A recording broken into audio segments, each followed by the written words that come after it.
Nageenya waaqayyoo kadhannaan haadha keenya giifti keenya Maariyaamii eegumsa argamoota bakka isin jirtanitti si wajjin haa ta'u. Akkam jirtu hordoftoota amantaa Ortodoksii akkasumas miseensota waldaa keenya biyya alaaf biyya keessa jirtan. Ayyaana hundeeffama waldaa duukaa bootaa waggaa 10ffaa Sadaasa 5 bara 2014 garma mana lubummaa waliigalaatti kabajame irratti taateewwan raawwate obboleessi keenya Mirreessaa Tuujubaa nu daawwachiisaa hordofnee walitti deebina.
Nagaan waaqayyoo isiniif haa ta'u akkam jirtu hordoftoonni amantaa Ortodoksii akkasumas miseensonni waldaa keenyaa waldaa duukaa bu'ootaa hangafa waldaalee afuura'oo afaan Oromoo kan ta'e waldaan guddichi waldaan duukaa bu'ootaa hundeeffama isaa waggaa 10ffaa haala baay'ee nama ajaa'ibsiisuuf haala baay'ee miidhagaa ta'een bakka eebbifamoo abboonni phaaphaasootaa fi keessummoonni kabajaa hedduun argamanitti kabajataa ooleera.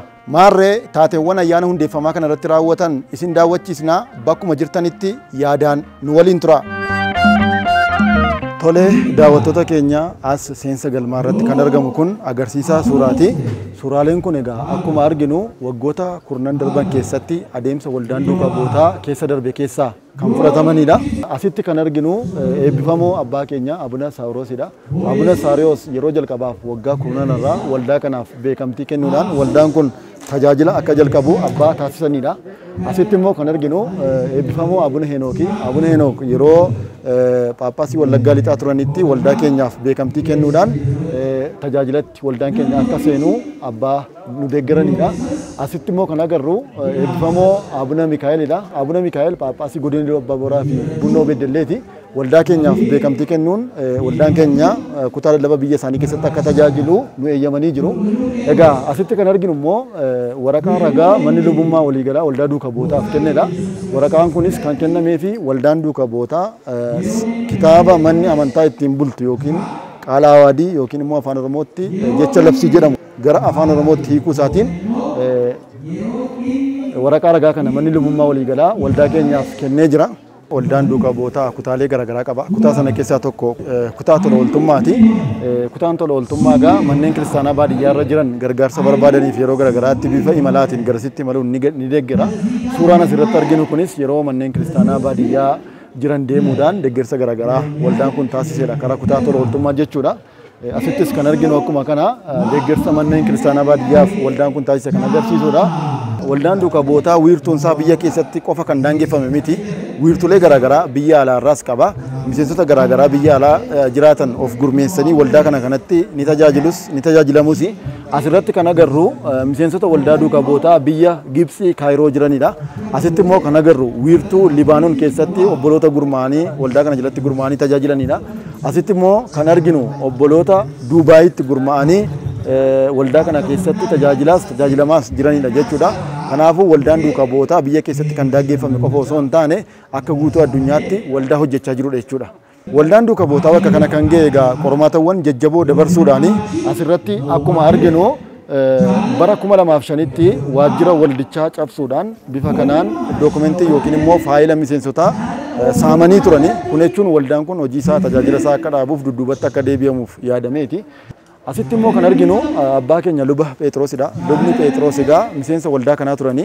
Egaa namoonni tajaajila afaan Oromoo hin jaallanne abbaa kana gatii isaan tajaajila afaan Oromootti cichaniif doorsisa garaagaraa irraan gahaa turani.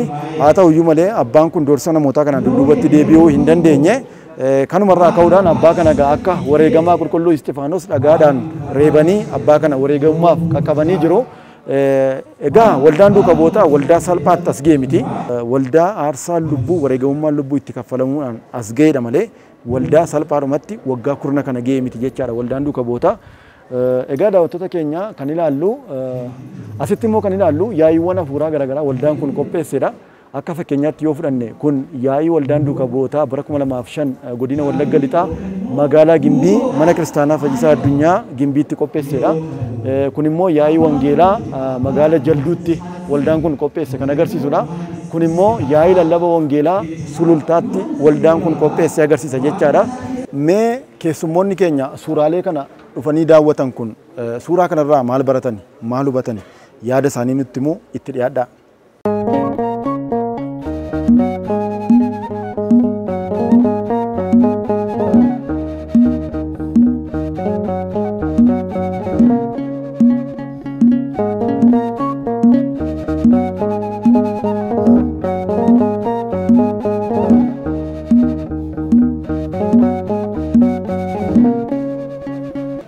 Fiqiruu Mulaatuun jedhama.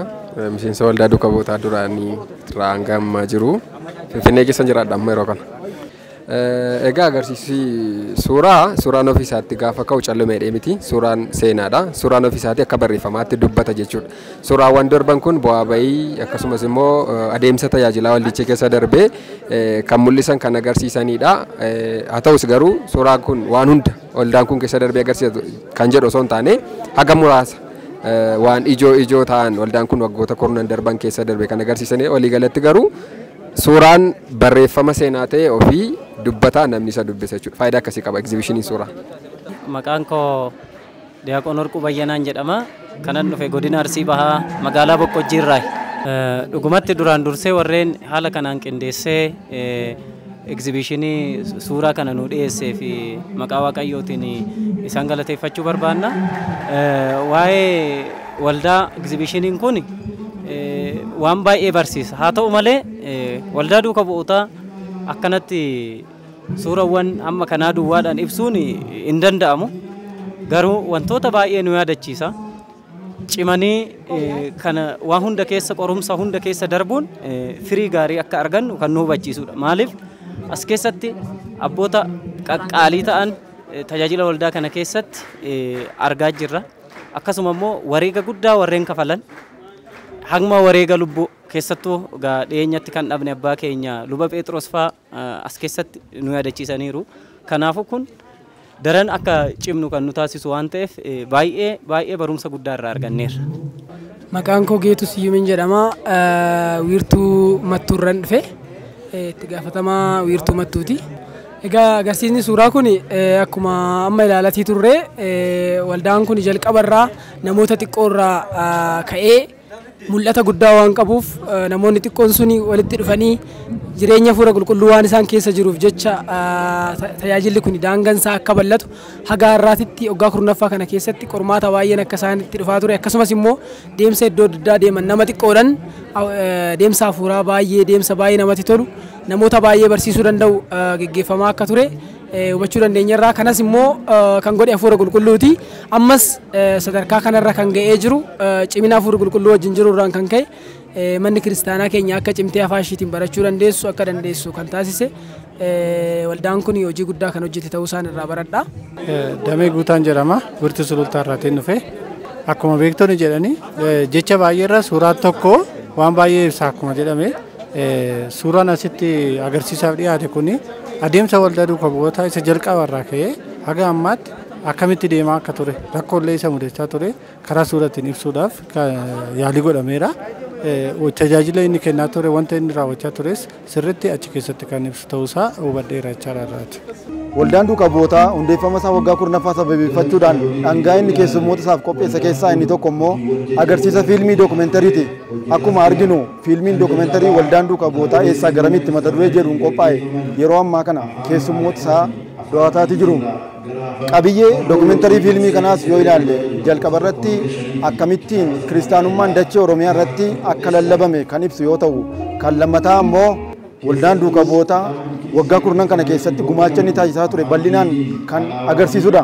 Akkasumas gahee uummanni Oromoo sirna bulchiinsa mana kiristaanaa keessatti qabus bal'inaan ni agarsiisa fiilmiin dookumentarii kun.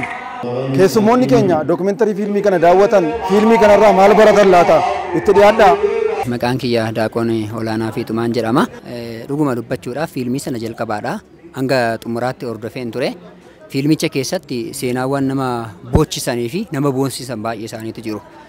Seenaa nama boochisan kan jedhu keessumaa dhugaa jiru dhoksuudhaan Oromoon tokko ortodoksii ta'uu akka hin qabnellee yeroo baay'ee odeeffamaa kan ture kan keessatti ilaalle garuu immoo waaldaan duuka bu'ootaa immoo dhugaa kana ifa baasuudhaan lakki Oromoo ta'anii nutis amantaa kana hordofuu qabnaa abboota duuba jiran sana hordofuudhaan keessumaa bara durii qabsoo geggeessaa kan turan sana isaan hordofuudhaan lakki nutis hojjechuu qabna jedhanii hanga hammaa kana tattaaffiin isaan taasisaa turan baay'ee kan nama boonsuudha. Akkasumas immoo seenaawwan nama boonsisan hedduu isaaniitu jiru. Isaan keessaa abboonni baay'een irratti argamanii sagantaa kana hirmaachuun isaanii baay'ee nama boonsisa. Keessumaa akka har'aa kana miti namoonni baay'een biyya alaarraallee galanii sagantaa kana irratti hirmaatanii akka dhaloota duuba jiru barsiisaniif wanti raawwatame kun baay'ee kan nama boonsuu fi kan namatti toludha. Qabbaa kan ilmaa kana fura qulqulluu waaqa tokko amiin. Ani maqaan kiyya Qabbannii Magarsaan jedhama. Kan inni dhufe wiirtuu Adaamaarraati. Egaan akkuma waliin ilaaluu yaallee dookumentarii fiilmii waldaan duuka bu'ootaa qopheesse kun waan baay'ee na barsiiseera. Gara fuula duraattis akkan cimee ittiin hojjedhuuf na gargaareera. Maal fa'aadha yoo jette kan dura sabni Oromoo amantaa kan akkamiin qabataa akka ture maalirra akka ture seenaan immoo akkamitti isa dhossee akka ture jaarraa kam keessa immoo akka dhokkotee fi amma immoo maalirra jira keessumattuu waldaan kun immoo kana gola jiru keessaa baasee ifatti baasee saba isaa beeksisuu fi kiristaanonnis waa'ee amantaa isaanii aadaa isaaniidhaa wajjin wal qabatee akkaataa isaaniitti galateeffachuu fi waaqeffachuu danda'anii fiilmii dookumentarii qophaa'e kanarraa sirriitti hubadheen jira jechuudha. Maqaan koo Daaqoon Moo'ee Ittaanan jedhama. Kan inni dhufe waldaa duuka bu'ootaa damee Wallagga Ba'aa raatiin dhufe. Fiilmiin kun dhugaa dubbachuudhaa fi haala qindaa'aa akka kanatti dhiyaachuun isaa baay'ee kan nama boonsudha. Inumaayyuu namoonni baay'een utuu fiilmii kana dhaggeeffatanii amantaan ortodoksii fi seenaan amantaa ortodoksii dhufaatii ishee irraa kaasee maal akka fakkaatu utuu baraniiti jechoota garaagaraa amantaa Oromoo fi ortodoksiin akka waliin beeknetti kan dubbatanii utuu fiilmii kana yookaan immoo dookumentarii fiilmii kana dhaggeeffataniiti hundumaaf baay'ee barbaachisaadha jedhee namana. Seenaa dhufaatii amantaa ortodoksii jalqabarraa kaasee Oromoon akkamittiin akka fudhatee fi saboonni biraallee akkamittiin akka keessatti hirmaachaa turanii tokko lamaan kan ibsudha. Nus kan beeknu amantaa kana kan hordofaa turre humnaan yookaan hin ta'in rakkoo afaanirraan kan hafe humnaan yookaan immoo namni dirqisiisuudhaan amantaa ortodoksii kan hin fudhachiisnee fi jaalalaan amantaa sana fedhee uummanni yeroo amantaa kana barsiisonni isaan dhufanii afaan dhageenyan illee haa ta'u simannaa guddaa taasisuudhaan amantaa kana itti amanee akka fudhate amma immoo sadarkaa kanarratti gara afaan isaatiitti deeffachuudhaa fi maal irraa akka eegamu waan nu barsiisuu fi namni biraan kanarraati barumsa guddaa argata kan jedhu ni yaada qaba. Maqaan koo Badhaasaa Dabalee jedhama. Wiirtuu Adaamarraa hin dhufe. Dhugaa dubbachuuf waldaan duuka bu'ootaa waldaa guddaadha. Waldaa rakkoo keessatti hundaa'ee rakkoo hawaasa keenyaa furaa jirudha.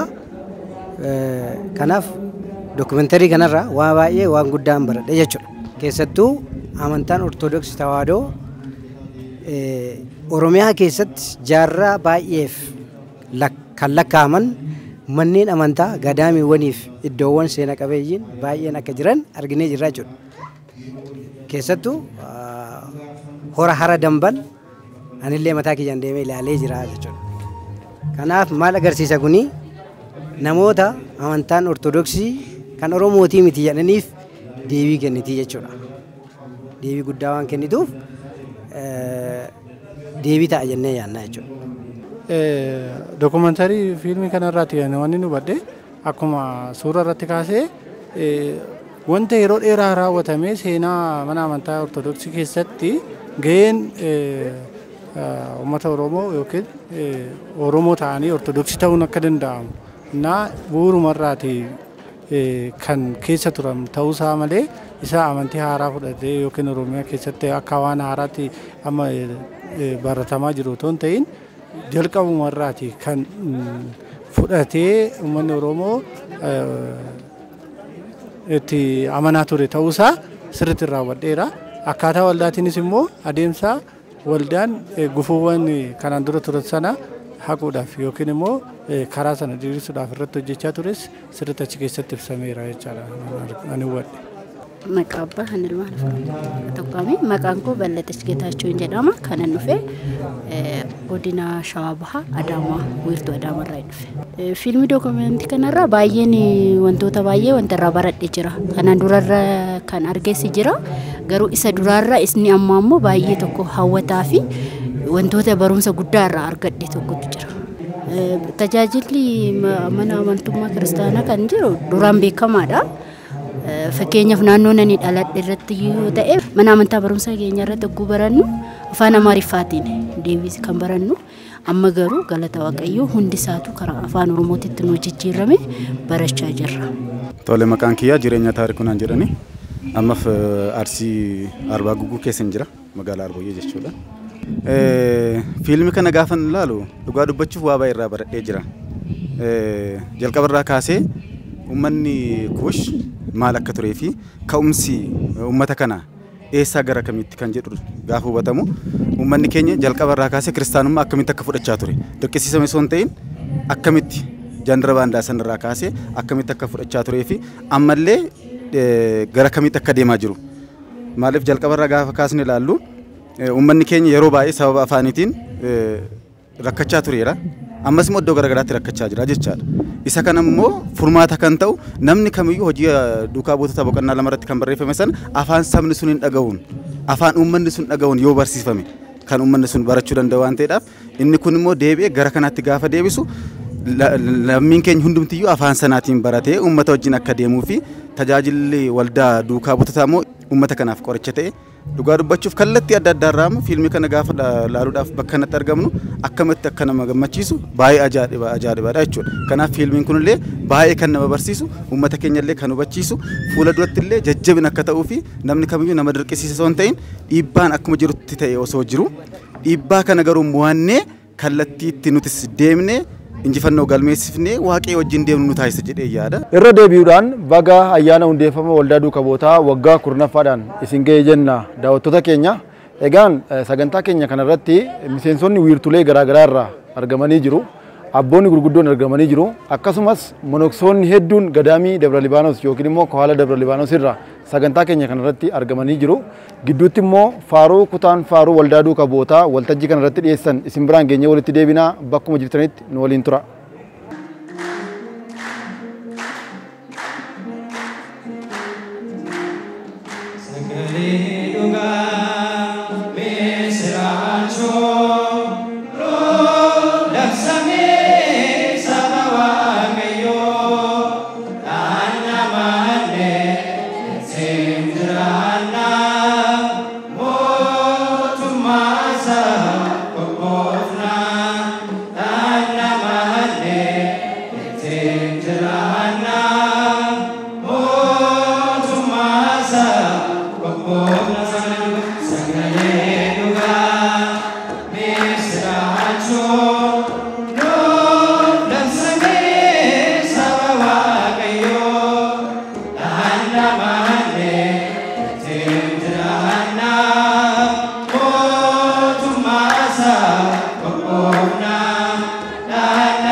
Abu Gamera, Lugan Kenya,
Daawwattoota keenya qophiin keenya akkuma itti fufetti jira.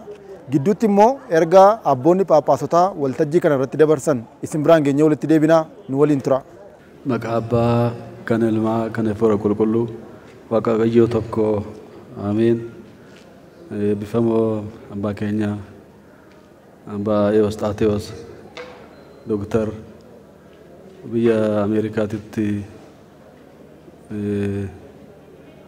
godina Minisootaa hangafa phaaphaasootaa kabajamoo Liqaa'ilaaf luba Balaay hoogganaa ittaanaa hojii gaggeessaa mana lubummaa olaanaa warra jirtan luboonni daaqonoonni fagoodhais dhiyoodhais asitti argamtan hundumti keessan waltajjii kana irratti kan hirmaattan hundumti keessan maqaa waaqayyootiin akkam ooltan akkam jiraattan nagaa jirtu waaqayyo gooftaan keenya uumaan keenya fayyisaan keenya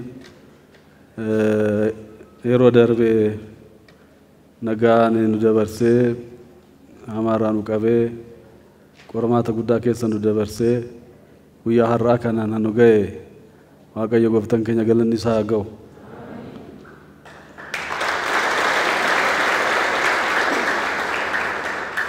ተፈስሑ በእግዚአብሔር ዘረዳአነ waaqayyo waaqni abbootii keenya han nu deeggareetoo nu qarqaareetoo nu tikseetoo han asiin nu ga'e galanni isaa haa ga'u galateeffamuun jedha. Guyyaa har'aa kanaas ga'uun keenya waaqayyo nu deeggaree waaqayyo nu qarqaaree qormaata guddaa keessa nu dabarsee rakkina guddaa keessa nu dabarsee guyyaa kana akka asitti argamneetoo ayyaana kana kabajnu ayyaana waldaa duuka bu'ootaa hundeeffamaatiin akka nu geenyu akka geenyu wannuma hamaas nurraa qabeetoo guyyaa har'aa kana akka as geenyu waggaa 10 ga'uu akka geenyu nu taasise abbaan keenya waaqni keenya galanni isaa haa ga'u jedha. Ammasi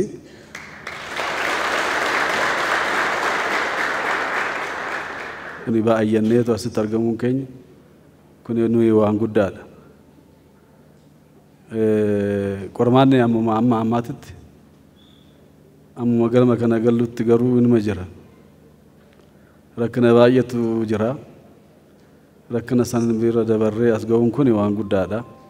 Amma gaa rakkina odeessuun uumaa keessan oolu qormaata darbe san kaasneetoo haasa'uun uumaa nuun godhu nu barbaachisu maali hojii hojjechuudha. Nu hundumtuu qooda hojjenneef guyyaa kana bara 10ffaa kana akka kabajnu nu taasis qooda hojjenneef qooda hojjettaniif sila adaan banneetoo hafnee iyyuu jechaadha.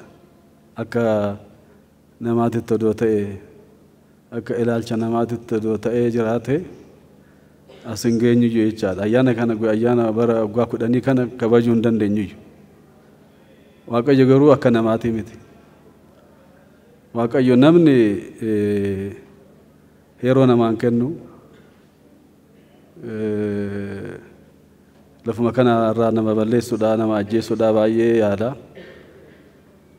baay'ee qaba baay'ee namarratti baay'ee godhu. Waaqayyo garuu nuyi balleessinis har'as balleessinu borus hoo balleessine cubbuu hoo hojjenne waaqayyo yeroo namaa kenna. Namni garuu yeroo namaan kenna. Araaramaallee hoo jedhame ani araaramu jedha. Nama sani nama waliin lole san ajjeesu malee hin araaramu. Yookaan waan tokko dhiibbaa irraan ga'u malee hin araaramu jedha. Waaqayyo garuu akka nuyiiti miti. Waaqayyo akka ilaalcha namaatitti nama laalu Waaqayyo.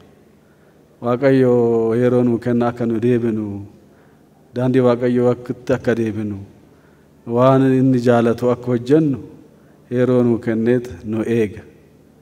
Cubbuu akkuma balleessine saniin cubbuu akkuma hojjenne saniin nu balleessu Waaqayyo. Kanumaafuu nu danda'a. Har'as borus hoo balleessine cubbuu hojjenne Waaqayyo nu baata nu danda'a. Ammas akkasumatti nu danda'eetuma cubbuu keenya san laaluu dhiisee nu tiksee nu qarqaaree nu deeggaree akka har'a guyyaa kana geenyu nu taasise Waaqayyo. Waaqayyo nama hojii baay'ee hojjeta. Kanaafuu har'as akkuma isin beektan kana qormaata guddaa keessa dabarree ayyaana guyyaa har'aa kana kabajuun waan xinnaa miti waan guddaadha. Akka as hin geenye egaa jarri namni rakkina qabu suni waan akka siyaasaa akka hojjennu waan hin taane akka hojjennu waan siyaasatii waan akkanaati waan sanyiitii jedhaniit hojii baay'ee nurratti hojjechaa bahani. Waaqayyo garuu kana hin jedhu. Nuyi fedhiin keenya afaan kanaan tajaajiluu afaan kanaan tajaajila argachuu uummataan tajaajila kennuu an barbaannu kana amantiin tun akka babal'atu amantaa magaalaa taatee akka nafne amantaan tun akka babal'atu dhalattuun Oromootis amantaa keenya akka jettu dhalattuun Oromoo amantaa teenya akka jedha amantaa keessanii miti han jedhan qooda jiranuufu amantaan kun amantaa keessanii miti amantaa nama biraati jedhanii qooda odeessaniifu kanumaafuu amantaan tun keenya amantaa Oromooti akka jedhaniitu fudhataniitu afaan kanaan akka tajaajila argatan kaayyoon keenya kana keessanis kanuma kanaafuu garuu qooda namni hin galleef baay'eetu jira ammumallee bataskaana seenirra hin jiru ijoolleedha ijoollee waldaa bootaa kanaan bataskaana keessan seenina akka hin seenne ijoolleen kun jedhanii ari'amaa jiru amma ammaatitti illee. Egaa Waaqayyo immoo akka namaatii miti waggaa kurna kana keessa hojii baay'eetu hojjetame hojiin baay'eetu hojjetame kanuma caalaarra garuu baay'ee gammachuu guddaatu natti dhagahame as galma kana keessatti baay'ettaniitu isin arguun kiyya gammachuu guddaatu natti dhagahame ana waan guddaadha waan hin taane irratti yaadaa turanii waldeenyi kun calqabamee odoo duubatti deebi'e nuti itti qaana'a gaarii miti garuu fuulduratti akkanatti deemuunsaa kun waan guddaadha sarana duunullee homaa rakkoon hin jiru yeroo darbe keessa nu ajjeesuudha nutti yaalanii anaa fi akkuma qasiis duratti dubbatu sanitti sila har'a as hin jirru ayyaana kanarratti silaan argamnu ayyaana kana hin kabajnuuyyu Waaqayyo nu eegeet nu gargaaree jala nu baase malee asirra har'a guyyaa har'aa kana as dhaabbachuu hin dandeenyu. Kanaafuu duuneellee waldeenyi kun akka itti fufu barbaanna. Ani hoonan du'e hojiin kun itti fufuutu irra jira. Anan biraatti soo du'e amma lubni Phexros du'an sabuma kanaan du'an lubni Phexros afaan kanaan hin barsiisin dhiisi jedhaniiti baay'ee of eeggannootti kennan garuu hin dhiisu ani amman du'utti jedheet booda ajjeesan inni du'ee garuu hojiin kun yookaan waldeenyi kun waldaa kun itti fufaa jechaadha kanaafuu hoo duunillee homaa miti hundumtuu numa du'a namni duune hin jiru kanaafuu jabaattaniitoo asirra ga'uun kun akkanatti isin arguun keenya ana gammachuu guddaadha. Gammachuu guddaatu natti dhagaha. Kanaafuu gara fuulduraa titti jabaachuu sinirra jira. Waltaataniitoo itti fufuu sinirra jira. Oromoon hundumti tokko ta'uutu irra jira. Oromoo waan taate hundumti tokko ta'eetoo hojii kana itti fufuutu irra jira. Amma bakkuma bakkatti waldeenyi hin jira. Bakkuma bakkatti waldeenyi hin jira ijoolleen Oromoo an hundeessaniitoo itti fufaa jiran. Hundumaanuu wal taanee tokko taaneet itti fufoo tokko taane malee hin ta'u tokko ta'uu nurra jira. Sababa kanaan nama baay'eetu rakkina irra hanga'e rakkina baay'eetu irratti ga'e. Doktor Nahimiin fi isaan wajjin hojjechaa jiru. Qasiis Balaay durii calqabeeti daa'imummaadhaa calqabeeti. Ani hoggaan kawaala miskaayizonaanii kanan ture hoggaan achi jiraadhu. Yuunivarsiitiitti ijoollee walitti qabeet ufuma isaati Qidduus Maaramii fi Yuunivarsiitii Maaraqositti walitti qabeetoo han barsiisaa ture akka isaan baratan han taasisaa ture. Wanna kana han calqabe Qasiis Balaay dhugumaan dubbadha. Han calqabe isa. Nan yaadadha. Abuna Salaamaa han jedhaman biyya Baalee irraa turan san isaan waamanii Qasiis Balaay waamanii Maaraqos Yuunivarsiitii ijoollee barattu bataskaana Maarqos keessatti dhufanii afaan kanaan nu barsiisan abuna salaamaan jedhama sun dur dhufanii hoggaan isaan nu barsiisan nan beeka isaan ammoo akka dhufanii anaaf feere eenyu qasiis balaa heeroo san jechaadha heeroo sanii calqabeeti amma ammaatitti kunawan waraagama guddaa an kaffalaa han jiran qasiis balaa jecha kanaafuu jabaachuun nurra jira waa'ee hojii baay'eetti akka waa'een Oromoo kun hoggaa ka'u waan biraatti namatti fakkaata waa'ee siyaasatti kan itti fakkaatu namatti kanaafuu ijoolleen Oromoo hantaatan hundumtu keessan tokko ta'uu nu barbaachisaa jedhaan tokko ta'uudha dhiisnetu manuma hundaa dhiisnetoo tokko taanee fuulduratti deemuu nurra jira nu gargaaree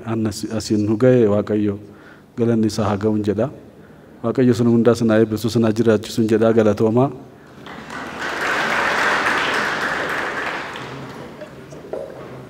Maqaa Abbaa tan Ilmaa tan Hafuura Qulqulluu Waaqa tokko Ameen.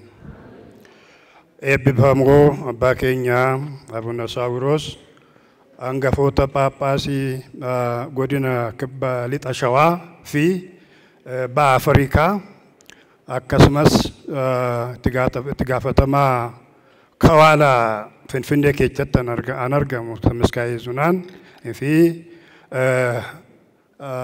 walitti qabaa boordii mana barnoota gadaamii sanii jechaadha. Kabajamoo luba Balaay ittaanaa hoogganaa waliigala Ortodoks Tawaahidoo Beeta Kiristiyaan.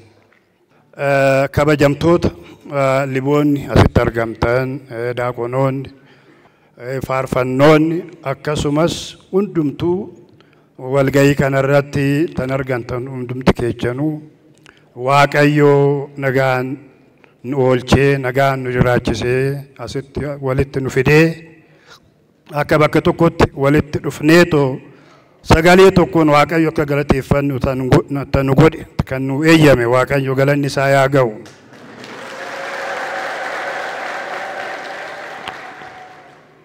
Kunu طبيبان كما أروي مدر ويوهان كما رقبي أكا رقبي تتمو قواتا أكا بفات تتمو قمنتا عند أباب بله عند رقبي يوهاوش هنو تنجرو يجادا وانجيل ماتيوس بقنا كدن لكوف سكودجا نرقم يجادا waa'ee gamnummaa kan hoggaa kaasnu gamnummaa fi gowwummaan walitti qabameeti warra duuka bu'ootamiif kenname jechaadha. Maaliif addunyaa kana barsiisu wangeela waan lallabaniif hoggaa wangeela lallaban addunyaa kana irratti hojjaa isaan irratti rakkoon baay'een waan isaan irra ga'uuf gowwummaa gamnummaa wajjiniin akka qabatan Waaqayyo isaan gorse jechaadha. Gamna ta'uunis kobaasaa gaarii moti. Namni gamna yoo ta'e namni namarraa dheechaa yookaan immoo sibee kasirrittuu namni kun gamnaa isa homaa gochuu hin dandeenyu jedhaniiti itti beeku jechaadha irraa dheechuu jechaadha. Kanaafuu gowwummaan itti dabaluun barbaachisaadha. Garuu iccitii tan namaa kennu eenyu Waaqayyo jechaadha. Iccitiin echaa dhufaa Waaqayyo irraa beekumni tan Waaqayyooti. Hojjaanuma duuka bu'ootaa kanallee tan geggeechuu isaa wajjin ta'ee isuma waadaa isaaniif galii jira. Kana mata wangeela Maatewos 27 lakkoofsa 19 arganna. Addunyaa irratti deemati wangeela lallabaa. Cuuba maqaa Abbaatiin tan Ilmaatiin Hafuura Qulqulluutiin ani amma addunyaan kun darbutti bara baraan isin wajjinan jira. Isin wajjinan jiraadhaa nan taa'a. Kanaafuu akkanatti waadaa isaanii galeetti isaan ergee jechaadha addunyaa irratti. Kooda kanaafuu wangeelli hoggaa lallabamu isaan wajjin hojjetu waadaa kana sababa godhee Waaqayyo jechaadha. Kanaafuu isin amma maqaan keessan akka maqaa keessan irraa kaanii yoggaa laallu waldaa duuka bu'ootaa jedha. Duuka bu'ootaa jechaan warruma duuka bu'oota tan duraanii sanii duuba buutanii isaan warratti duuba buutanii hojjetan jechaadha, bakka buutanii jechaadha. Hojjaan kun hojjaa guddaadha. Hojjaa wareegamas hin gaafatu. Hojjaa gamnummaas tan gaafatu jechaadha. Gowwummaallee tan gaafatu. Waaqayyo maaliif gowwummaa fi gamnummaa walitti qabeetu maaliif barsiisee jedhan? Ergabiin yeroo bara warra Nohan jedhamu hin beektanii ወደ መርከብ ውስጥ ከገቡት እንስሳት መካከል አንዷ እርግብ ናትና በመርከብ ውስጥ እባብ አየች ይላል። እባብ እርግቧን ሲያይ አፏን ከፈተ። እባብ እርግቧን ሲያይ አፉን ከፈተ። ለምንድን ነው አፉን የከፈተው? እርግቧን ለመዋጥ ነው። እሱ ስራው መዋጥ ስለሆነ ያው መብላት ነውና አገኘሁ ብሎ አፉን ከፈተ። እርግቧ ደግሞ የተከፈተውን የእባብ አፍ ስታይ ዋሻ አገኘሁ አለችና ደስ ብሏት ወደ ዋሻ ውስጥ እገባለሁ ብላ አሰበች። አስባም አልቀረችም። እባብ አፍ ውስጥ ገባች። አፋን ቦፋኬቻ ሴንት ጀቻ እርግቤን ዋሻ አርገደ ጀቴት ኦታልቴ ተችመት kecha sente chada amma jarreen lamaan kun tan jiran arkanoo jalatti bulchiinsa Nohi jalatti jiru. Kanaafuu booftis oon ergibii kana oon nyaaddee Nohi as keechaa na baasetti garbatti na darba jedheeti akkuma afaan bareetti hafe jechaadha. Illi qimsine nyaanne afaan masaa baneet hafe. Ergibiin sun immoo gowwummaa ishiitiin afaan bofaa keessa seentee waashadha jettee gowwoomfamtee akkuma seentetti Waaqayyo ishii eegee akka nyaanne bofti akka ishiin nyaanne tan godhe eenyu Waaqayyo jechaadha. Kanaafuu hojjaa lallabaa hojjaa wangeelaa hoggaa hojjettan gamnummaa fi gowwummaa walitti qabaatii itti hojjedhaa jedhe Waaqayyo. Amma hojjaan keessanii waggaa 10 guuttanii jechaadha har'a. Garuu xiqqoodhaan yookaan immoo akka gammachuudhaan ansin genne rakkoo baay'ee keessa dabartanii akka as geechan hin beekama. Argaatii dhagaatii turree waan beekamu jechaadha. Yaa ta'u malee hojjaan keessan immoo har'a waggaa walitti qabnee waggaa laalu baay'ee nama gammachiisa. Rakkoon isin irratti yaa ga'u malee rakkoon baay'een jechaadha. Tokko tokkoon maqaasaa waamuun garuu yeroo hin qabnu. Kanaafuu amma yeroo kanatti sadarkaa guddaarra jirtu isin jechaadha. Yaa ta'u malee ani karaa mataa kiyyaatiin biyya keessatti haftanii jirtu. Biyya keessaa gadi ba'aa alattis gadi ba'aadha. Akkuma biyya keessatti hojjechaatii jirtan kana biyya alaatittis akka hojjettan waamicha isin gochuun barbaada.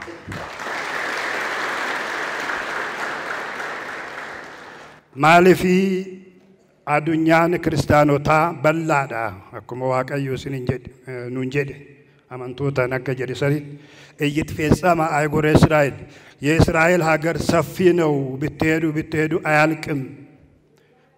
አመንቶኒ በከት ጅራተን አዱኛን በላዳ ደምተኒ እምጡሙርተኒ ከናፉ አኒ ከቸቱ አኒ ሞ አላፋ አላ ከቸ ዋናን ጅራዱፍ አላ ዋናን ኡፌፍ ወመን ከኛ ባየን አላን ጅራ ዲያስፖራን ባየቱ ጅራ ኑሬ ወጃ ቶኮ ወጀቻቲ ጅራ nageechan ta'a. Hojjaa wangeelaa kana hoggaa hojjaa amantaa kana hoggaa hojjennu rakkoo baay'eetu jira. Manisootaa keessatti bataksaan yeroo afaan Oromootiin garuu seenaa Batasksaanaa keessatti yeroo duraa jechaadha afaan Oromootiin tajaajilaan kennamu Waaqayyo nu gargaaree nu eeyyamee bannee jirra. Batasksaanni banamee jira. Mataa kiyyaatiin wanna narraa barbaadamu seeraanii fi seenaan duwwaadhaan akka Batasksaanni akka banamu. Ani maaliif miseensa qulqulluu Sinodoositii seera barsiisnaa, seera lallabnaa, wangeelli seera jechaadha. Kanaafuu uummanni seeraan akka deemu barsiisuun nurra jira. Kanaafan seeraan Batasksaanni banamuun jira jedheetan barsiisee wajjin waliigallee mari'annee warri biraallee hin ta'u jedhanii nu lollaan waggaa 2 guutuu wal lolaatii turree booda qulqulluu Sinodoos illee nu deeggaree Batasksaanni seeraan banamee jira. Waaqayyo galanni isaa yaa ga'u.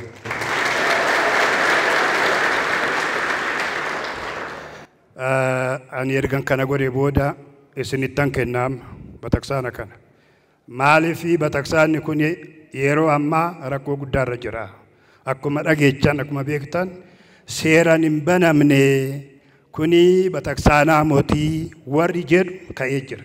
Ka'an of ijaaraniiti koree ijaaranii waajjira kiyyas jigsuudhaaf anillee akka achitti hin deebine ija kiyyallee akka hin laalle of ijaaranii hojjechaa waan jiraataniif Batasksaanni kun keechanii arraa kaatanii arrarraa calqabee akka eegdan adaraa isinittan kenna jechaadha.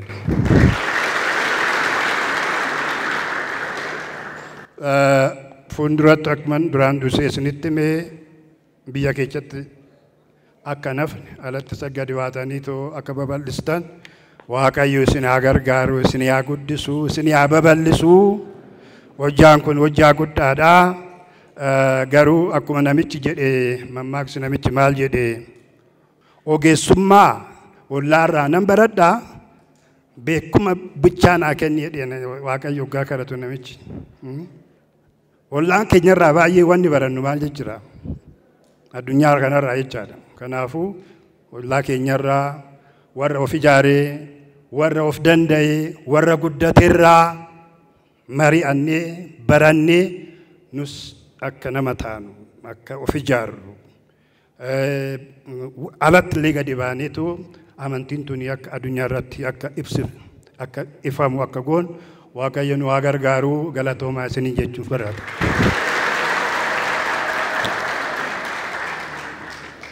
Maqaa Abbaa kan Ilmaa kan Hafuura Qulqulluu Waaqa tokko. Ameen.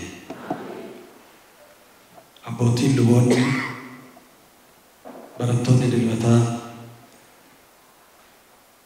dargaggoon shamarran maatii Waaqayyooti keessan maqaa Waaqayyootiin akkam ooltanii akkam jirtuu akkam yoonaan geessan nagaa fayyinaan nu eegee yeroo ammaatiin kan nu ga'e Waaqni abbootii keenyaa Waaqni keenyas kaleessa kan jiraate har'as kan jiru fuuldurattis hanga bara baraatti kan jiraatu nagaa fayyinaan nu eegee yeroo ammaatiin kan nu ga'e maqaan isaa kan galateeffame haa ta'u.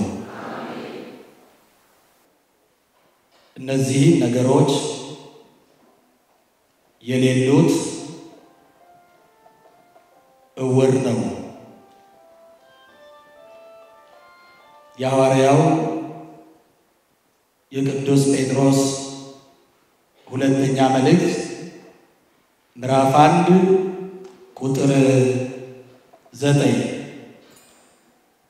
ዋንቶተ ከነ ከዲንቀብሌ Jamana erga Petros isa lammaffaa boqonnaa 1 lakkoofsa 9 Petros akkuma beekamu duuka bu'aa gooftaa keenya Yesuus Kiristoos yommuu ta'u duuka bu'oota keessaa umuriidhaanis isa hangafaa waan ta'eef yeroo baay'ee gooftaan keenya Yesuus Kiristoos gaaffii yommuu gaafatu waan barsiisu hunda ariifatee harka ol baasuudhaan dafee deebii kan deebisu yommuu ta'u yeroo tokko tokko ariifacha isaa keessatti yeroo dogoggorus jira. Namni qulqullaa'ee akka Waaqayyo ta'uu hin danda'u. Namni nama waan ta'eef waan lama keessa ni darbaa. Yeroon itti gaddu jira, yeroon itti gammadu jira. Yeroon inni argatu jira, yeroon dhabus jira. Yeroon kufus jira, yeroon ka'us jira. Harka isaa tokkichaan waan gaarii yeroon itti hojjetu jira. Harkuma isaa tokkichaan waan yakkaa, waan gidiraa yeroon itti hojjetu jira. Akkasumas arraba isaa tokkichaan Waaqayyoon ittiin galateeffata. Isumaan immoo deebisee waan hamaa, waan ammeenyaa ittiin dubbata. Siraak boqonnaa 28 lakkoofsa 12 irratti ለእመ ነፋሒካ ለእሳት ትነድድ ወለእመ ወረቃ ትጠፍእ ኢቢዳ ዮ አፉፍቴ ማልታ ኒቦባአ ዮ ኢtti tufte immoo Malta kuni lachuu eessaa ba'e asum keessaa ba'e miti. Ibiddaan yoo afuufte kan afuuftus afaanuma kee tokkichumaani yoo afuufte hin bobaa ni bobaa nama balleessi ni gubaa yoo afaanuma samaa immoo yoo itti tufte Malta ni dhaamaa. Lamaanuu sumatu hojjeta jechaadha. Bobeessus ni dandeessaa, dhaamsus ni dandeessaa jechaadha. Kana ana miti kan dubbate Siraaktu dubbate boqonnaa 28 irratti namni tokkichi ni bobeessas ni dhaamsas waan gaariis ni hojjeta waan yakkaa waan gidiraas ni hojjeta. Garuu qalbii immoo jijjiirrachuun qalbii deebifachuun barbaachisaadha. Qulqulluu Phexros yemmuu inni gooftaa keenya Yesuus Kiristoos biratti yeroon inni galateeffames jira, yeroo inni abaarame yookaan immoo yeroon inni itti ifatames jira. Lachuu kan ifatames arraba isaa keessaa afaan isaa keessaa waan ba'een ifatame.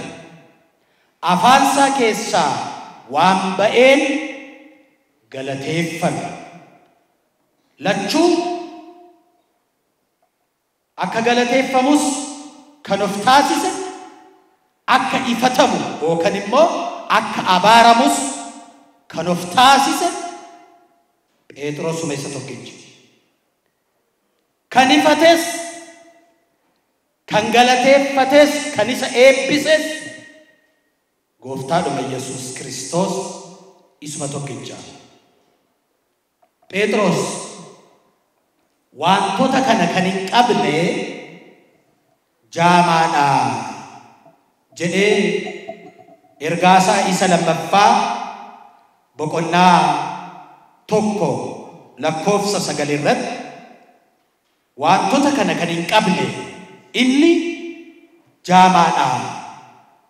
Namni maal yoo dhabe jaamaadha jedhama. Akka beeknutti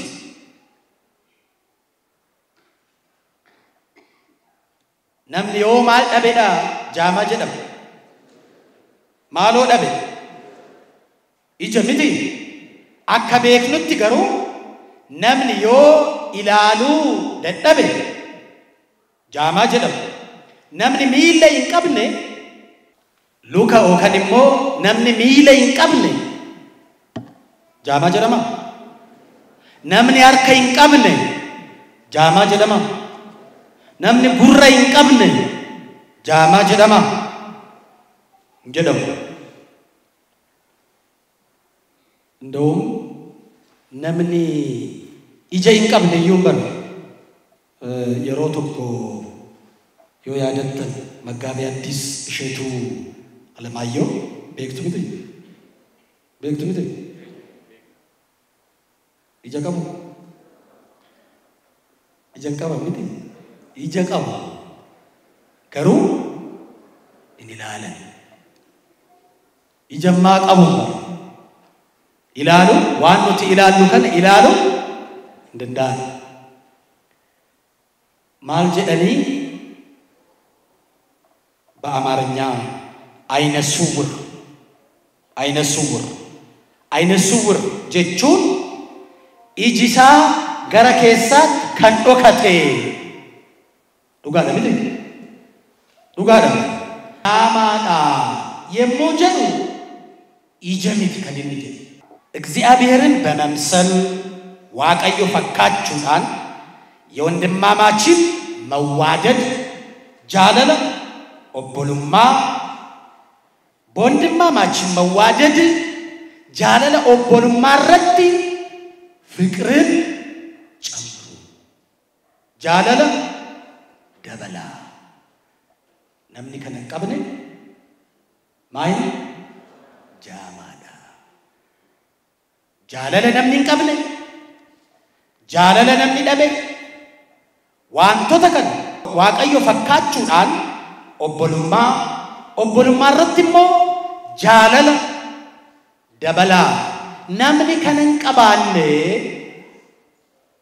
jaamaadha ajeti jaalala dhabne jaamaa ta'urraa waaqayyo nu haa eegu jaalala dhabne jaamnee akka hin jiraan waaqayyo nu haa eegu kan nageenya laphee keenyatti nu haa bulchuu waaqayyo hunda keenya wajjin haa ta'u kadhannaan abbootii keenyaa hunda keenya wajjin haa ta'u biyya keenyas biyya nagaa biyya jaalalaa biyya tokkummaa nuuf haa taasisu hunda keenyas nagaaf fayyinaan nu haa eegu jaalalaaf tokkummaa nuuf haa kennu daa'imman nuuf haa guddisu maanguddoo nuuf haa jajjabeessu warra dhukkubsatan nuuf haa fayyisu warra boqotan nuuf haa maaru kadhannaa fi eebbi qulqulleettii dubroo maariyaam giiftii keenya hunda keenya wajjin haa ta'u.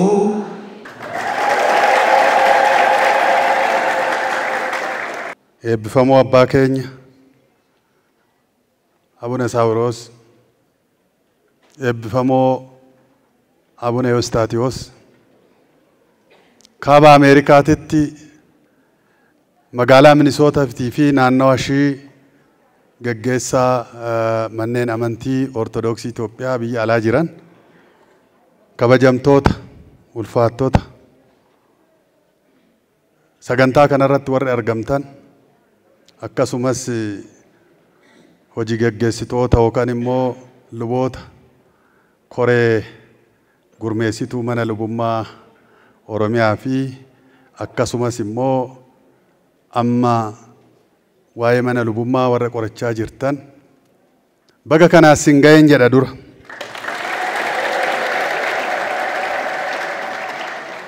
Hunda dura waaqaaf galata waan ta'eef bu'aa fi bayitiin amma himameen dhumne keessa kan darbeedha waldaa duuka bu'ootaa. Kanaaf immoo kan ragaa ta'u nama jiru nama yeroo sanii jalqabaa qabee hanga ammaatitti jirudha. Innis Daaqoon Dooktar Naahimii anaa fi eebbifamoo Abana Saawuroos kana jalqabne. Kanaafuu adeemsitti turre bu'aa fi bayiitiin nu keessa turre Waaqayyoo nu wajjin jira jechuudha. Waaqni keessan isin jaalata, nu jaalata. Kanaaf ammas irra deebiidhaan Waaqni kanaan nu ga'e isaaf galata haa ta'u.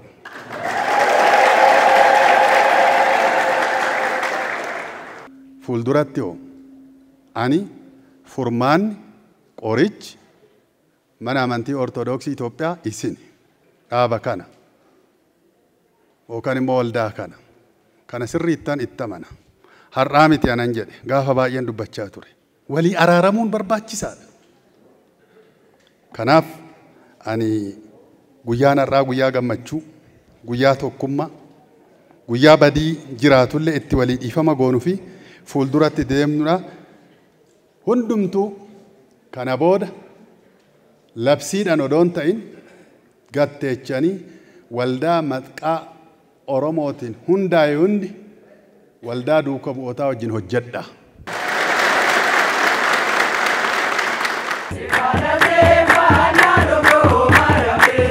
Abdii waan dootaate akka gumnee namne abdii waan dootaate akka gumnee namne abdii waan dootaate akka gumnee namne abdii waan dootaate akka gumnee namne osoo sanyeese amee sobaate osoo sanyeese amee sobaate abee dagaa sadoo mirga mooraa dhalaa namaa nyaate.